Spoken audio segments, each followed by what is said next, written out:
Autobiography of a Yogi by Paramahamsa Yogananda.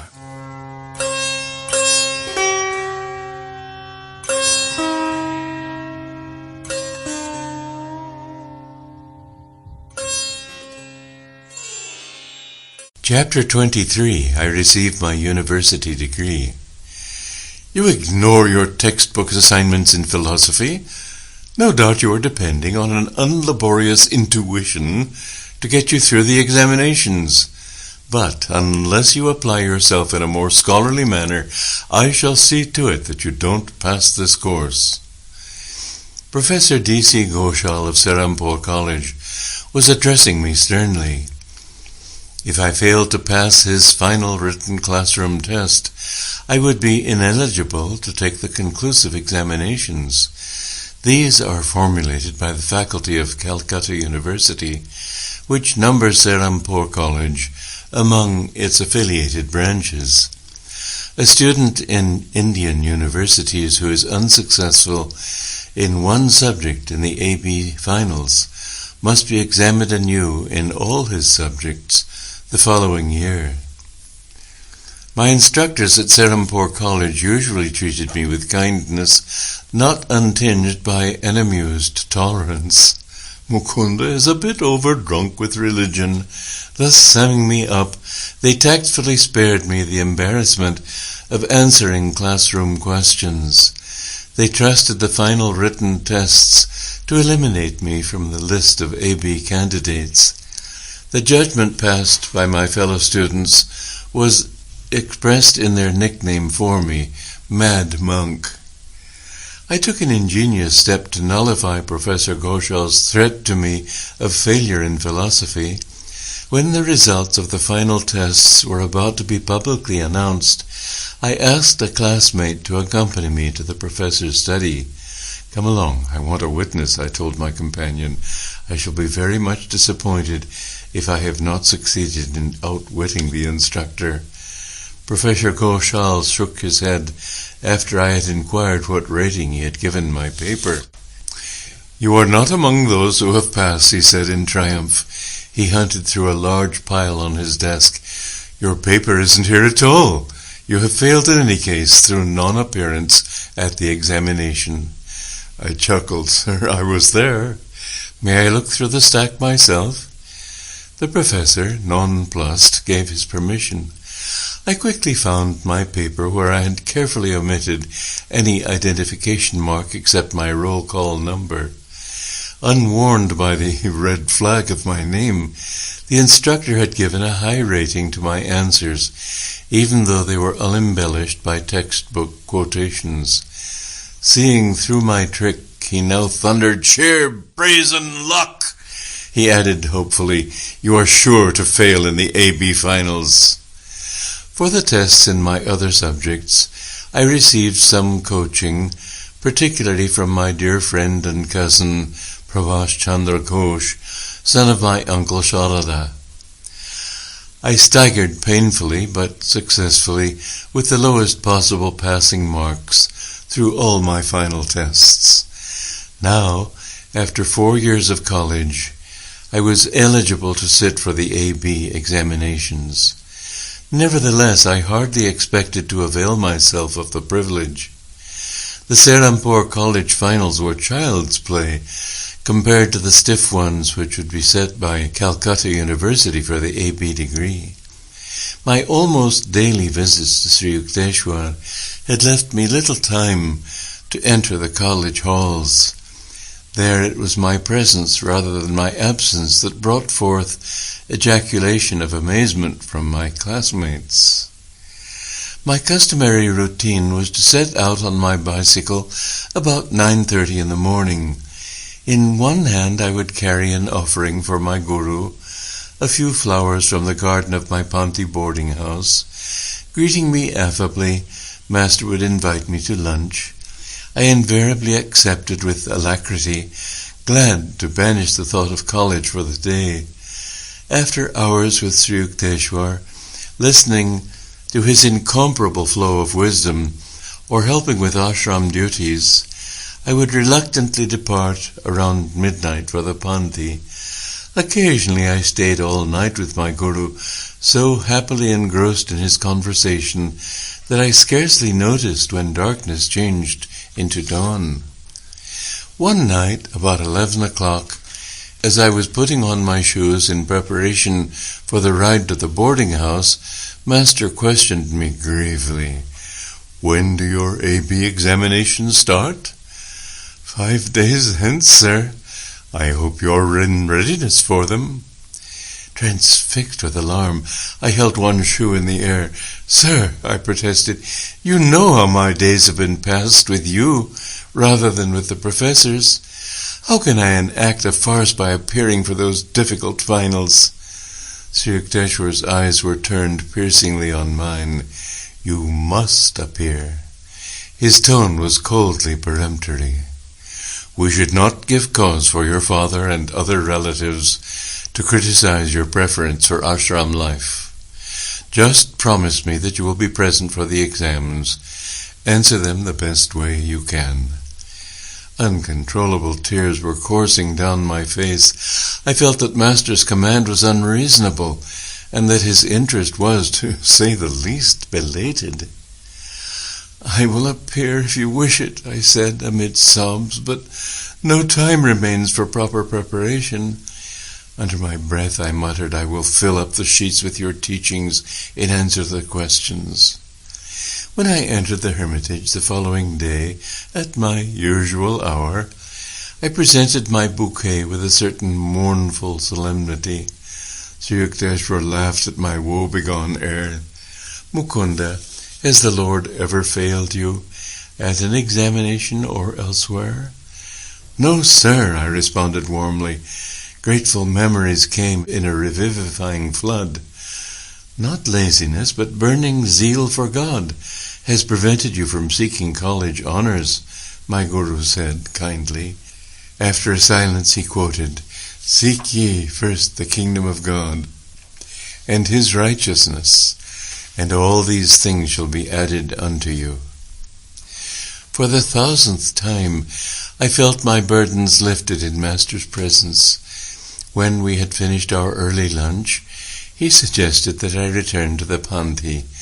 "Does your friend Ramesh Chandra Dutt still live in your boarding house?" "Yes, sir." "Get in touch with him. The Lord will inspire him to help you with the examinations." "Very well, sir, but Ramesh is unusually busy. He is the honor man in our class and carries a heavier course than the others." Master waved aside my objections. "Ramesh will find time for you. Now, go." I bicycled back to the Panthi. The first person I met in the boarding house compound was the scholarly Ramesh. As though his days were quite free, he obligingly agreed to my diffident request. "Of course, I am at your service." He spent several hours of that afternoon and of succeeding days in coaching me in my various subjects. "I believe many questions in English literature will be centered in the route of Childe Harold," he told me. "We must get an atlas at once." I hastened to the home of my uncle Sharada and borrowed an atlas. Ramesh marked the European map at the places visited by Byron's romantic traveller. A few classmates had gathered around to listen to the tutoring. "Ramesh is advising you wrongly," one of them commented to me at the end of a session. "Usually only 50% of the questions are about the books. The other half will involve the authors' lives." When I sat for the examination in English literature the following day, my first glance at the questions caused tears of gratitude to pour forth, wetting my paper. The classroom monitor came to my desk and made a sympathetic inquiry. "My Guru foretold that Ramesh would help me," I explained. "Look, the very questions dictated to me by Ramesh are here on the examination sheet. Fortunately for me, there are very few questions this year on English authors, whose lives are wrapped in deep mystery as far as I am concerned." My boarding house was in an uproar when I returned.